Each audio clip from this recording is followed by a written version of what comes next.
Bonjour tout le monde. Aujourd'hui, petit ciné-club. Petit par le format, mais pas par la taille. Ce qui ne veut absolument rien dire. Mais bon, voilà. Aujourd'hui, je vais vous parler de Aliens, le retour de James Cameron.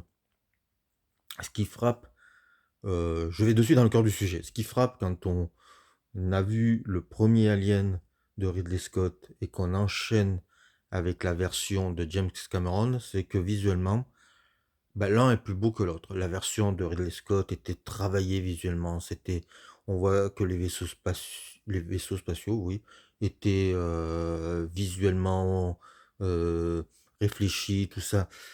Quand on voit le film de James Cameron, on pense plutôt à une série B. Alors je précise, je vais parler de la version longue, parce que pour moi c'est la vraie version. Mais oui, quand on voit le rendu visuel de James Cameron, on pense à la série B, l'image est beaucoup plus crue, beaucoup plus euh, moins esthétique, beaucoup plus, j'allais dire réaliste, c'est peut-être pas le mot, mais beaucoup plus 80s aussi.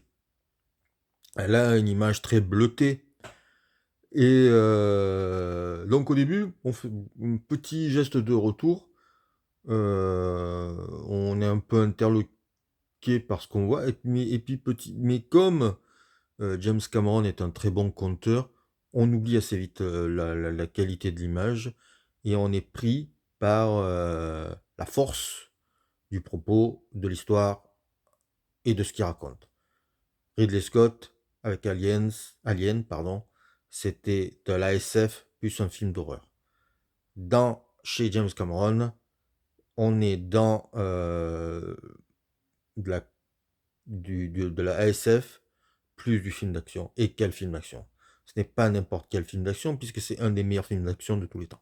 Voilà, là, je me mouille, je le dis, avec Die Hard, le premier, il n'y a rien à dire. Ça dure 2h37.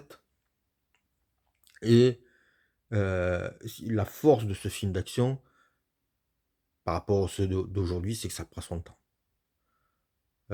Au début, on est sur Ripley qui a été découverte par une colonie et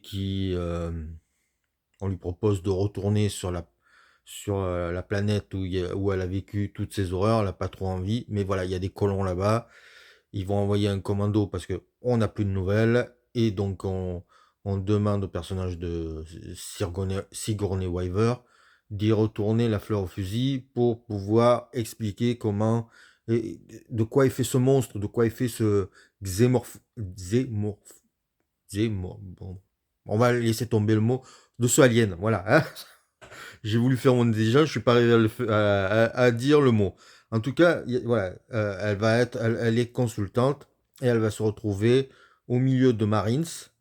Et alors les Marines, c'est un bonheur. Euh, en quelques répliques, en quelques plans, on sait qui est qui.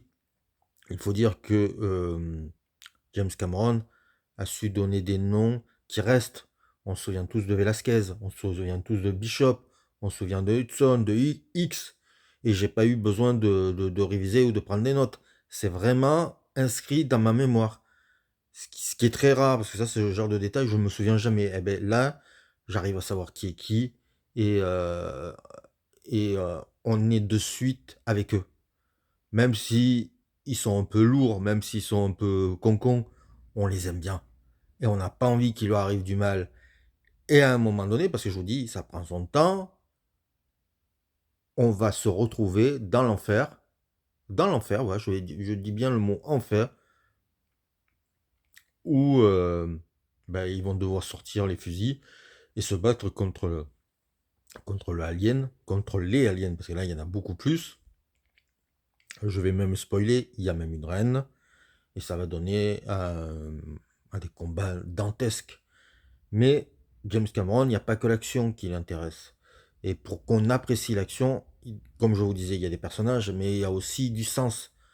Euh, la colonisation est un sujet qui revient souvent chez James Cameron. Avatar ne parle que de colonisation, et bien sûr, Aliens est sûrement la première fois qu'il parle de la colonisation. On peut même dire que les Terminator parlent de la colonisation des robots par rapport à l'être humain. Donc c'est un de ses sujets principaux, et là, on est en plein dedans. Donc ça, c'est intéressant, mais c'est là le sujet primordial, le cœur du film, c'est la relation entre une mère et ses enfants, entre Ripley et la jeune Newt, ou Newt, j'ai jamais su, euh, Rebecca, on dira, ce sera plus simple, entre la reine-mère et ses œufs. Et tout ça est fortement bien écrit, bien réalisé par rapport à ça. Et du coup, ça donne un film qui, dans les mains de n'importe qui, aurait pu être bateau. Chez Cameron, il y a du sens. Et c'est en ça que on revoit après des années, avec plaisir, un film pareil. La réussite, elle est là.